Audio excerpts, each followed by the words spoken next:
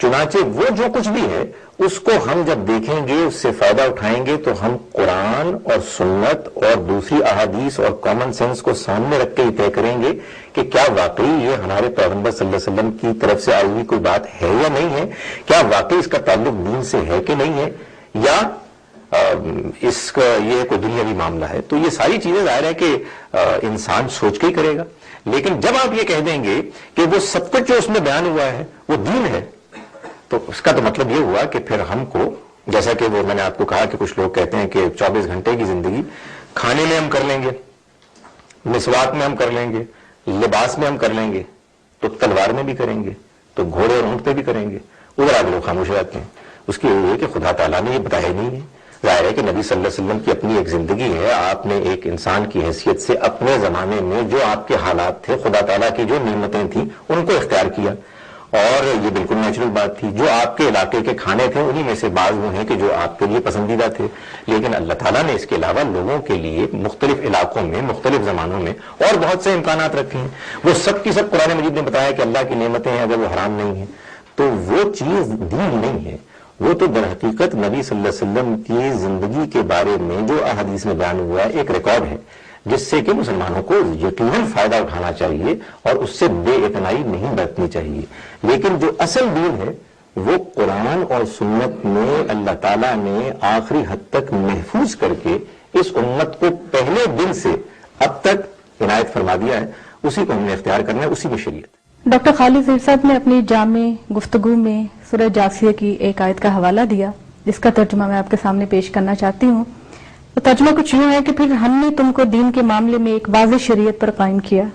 اسی لیے تم اسی کی پیروی کرو اور ان لوگوں کی خواہشوں کی پیروی نہ کرو جو علم نہیں رکھتے.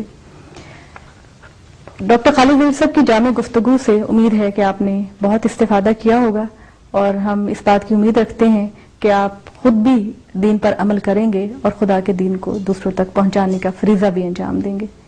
اجازت دیجیے. اللہ حافظ.